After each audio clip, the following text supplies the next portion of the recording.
ہو گئی۔ اب وہ پورے دن اپنے گھر میں پڑا رہتا تھا اور پڑے پڑے اپنی بیوی سے لڑائی جھگڑے کیا کرتا تھا۔ ایک دن اس کی بیوی اس سے پریشان ہو کر اپنے بچوں کو لے کر اپنے مائکے چلی گئی۔ اسی دوران اس کے دوسرے حصے نے بھی لقبہ مار دیا، یعنی کہ اس کا پورا جسم بے جان ہو گیا۔ یہ دیکھ کر اس کا بڑا بھائی اسے اپنے گھر میں لے کر چلا گیا، لیکن جب وہ اسے اپنے گھر میں لے گیا تو بڑے بھائی کی بیوی نے اپنے شوہر سے بہت لڑائی جھگڑا کیا، جس سے پریشان ہو کر اس کے بڑے بھائی نے اسے پلنگ سمیت اٹھا کر روڈ کے کنارے پر لے جا کر پھینک دیا۔ اب وہ روڈ پر پڑے پڑے تیز دھوپ میں تپتا رہا، اس کی آنکھوں میں آنسو جاری تھے۔ اسی وقت اس راستے سے اس مؤذن کا گزر ہوا جس کو اس شخص نے تھپڑ مارا تھا۔ وہ مؤذن اس کو دیکھ کر پہچان گیا کہ یہ تو وہی آفیسر ہے، اور اس کے پاس آ کر اس کا حال پوچھنے لگا۔ اس کو اس شخص کے اوپر بہت ترس آیا تو وہ مؤذن اسے اپنے ساتھ لے کر چلا گیا اور جہاں وہ رہتا تھا اسے اپنے پاس میں ہی رکھ لیا۔ اب وہ مؤذن اس کی خوب دیکھ بھال کرتا اور قرآن پاک کی آیت کو پڑھ کر اس کے اوپر دم کرتا، یہاں تک کہ اس کے کان میں اذان بھی دیا کرتا تھا۔ اور ایسے ہی دیکھ بھال اور خدمت سے یہ شخص دھیمے دھیمے تندرست ہو گیا اور یہاں تک کہ اس کا لقبہ پوری طرح سے ٹھیک ہو گیا۔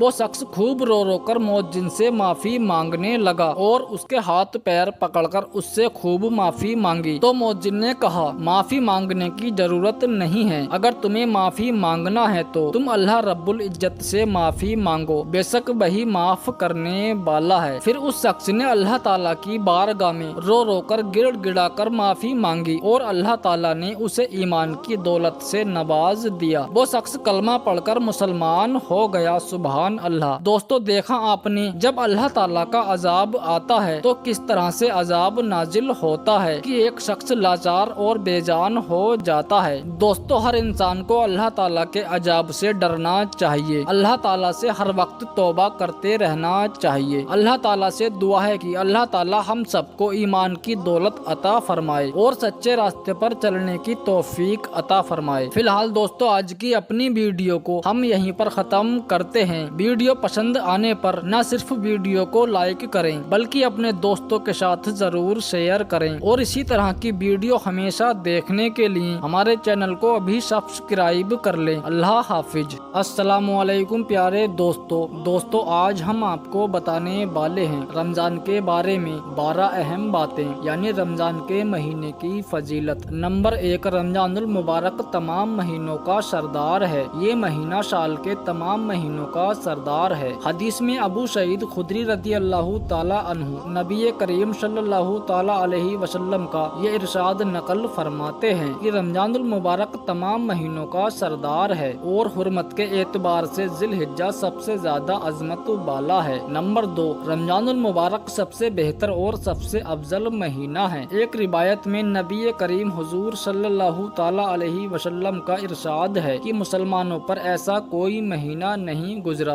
جو رمضان سے بہتر ہو، اور منافقین پر ایسا کوئی مہینہ نہیں گزرا جو رمضان سے زیادہ برا ہو۔ نمبر 3، قرآن کے نازل ہونے کا مہینہ ہے۔ اسی مہینے میں قرآن شریف نازل ہوا۔ اس کے بارے میں قرآن میں بھی ارشاد ہے کہ رمضان کا ہی وہ مہینہ ہے جس میں قرآن شریف نازل ہوا۔ صرف یہی نہیں بلکہ جتنی بھی مقدس کتابیں نازل ہوئی سب اسی مہینے میں نازل ہوئی۔ نمبر 4، رمضان المبارک میں آسمان کے دروازے کھل جاتے ہیں۔ حضرت ابو ہریرہ رضی اللہ تعالیٰ عنہ نبی کریم حضور صلی اللہ تعالیٰ علیہ وسلم کا یہ ارشاد نقل کرتے ہیں کہ جب رمضان کا مہینہ آتا ہے تو آسمان کے دروازے کھول دیے جاتے ہیں۔ آسمان کے دروازے کھلنے کا مطلب، یعنی ایک مطلب یہ ہے کہ رحمتوں کے خزانے کھلنے کا مطلب ہے، اور ایک مطلب یہ ہے کہ آسمان کے دروازے اعمال کے قبول ہونے کے لیے کھلتے ہیں، جس کی وجہ سے اعمال کی توفیق بھی خوب ملتی ہے اور ان کی قبولیت بھی نہایت اعلیٰ درجے کی ہوتی ہے۔ نمبر 5، رمضان رحمتوں والا مہینہ ہے۔ ویسے تو پورے مہینے رحمتیں ہوتی رہتی ہیں، لیکن اس مہینے کے پہلے عشرے یعنی پہلے 10 دن حدیث کے مطابق زیادہ نازل ہوتی ہیں کیونکہ وہ عشرہ ہی رحمتوں والا ہے۔ نمبر 6، اس مہینے میں جنت کے دروازے کھل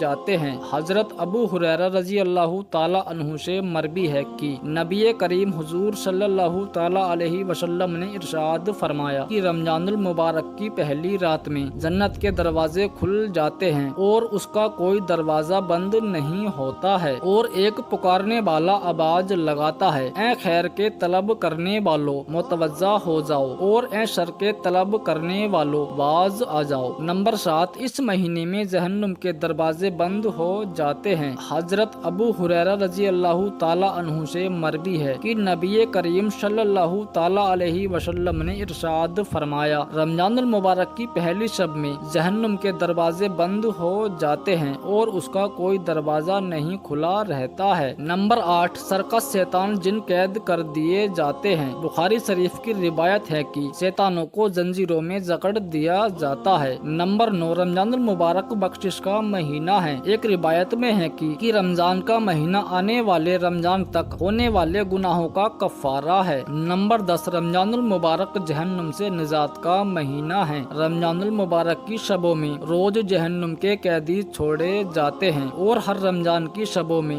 روز ہر مومن کی ایک دعا ضرور قبول ہوتی ہے۔ نمبر 11، رمضان المبارک میں اعمال کا ثواب بڑھ جاتا ہے۔ اس مہینے کا نفل کا ثواب دوسرے مہینوں کے فرض کے برابر ہوتا ہے، اور فرض کا ثواب دوسرے مہینوں کے 70 فرض کے برابر ہو جاتا ہے۔ حضرت ابو ہریرہ رضی اللہ تعالی عنہ سے مروی ہے کہ نبی کریم حضور صلی اللہ تعالی علیہ وسلم نے ارشاد فرمایا ہے، رمضان کے مہینے میں اللہ تعالی سے ڈرتے رہنا، کیونکہ اس مہینے میں نیکیوں کے ثواب کو اس قدر بڑھا دیا جاتا ہے کہ اتنا رمضان کے علاوہ کسی مہینے میں نہیں بڑھایا جاتا ہے۔ اسی طرح گناہوں کے عذاب کو بھی اسی طرح بڑھا دیا جاتا ہے جس طرح رمضان کے علاوہ کسی مہینے میں نہیں بڑھایا جاتا ہے۔ نمبر 12، رمضان المبارک میں مومن کا رزق بڑھا دیا جاتا ہے۔ اس مہینے کی برکت مومن کے لیے رزق میں بھی ظاہر ہوتی ہے۔ حضرت سلمان فارسی کی ایک لمبی حدیث میں نبی کریم صلی اللہ تعالی علیہ وسلم کا یہ ارشاد موجود ہے کہ رمضان المبارک وہ عظیم مہینہ ہے کہ اس مہینے میں مومن کا رزق بڑھا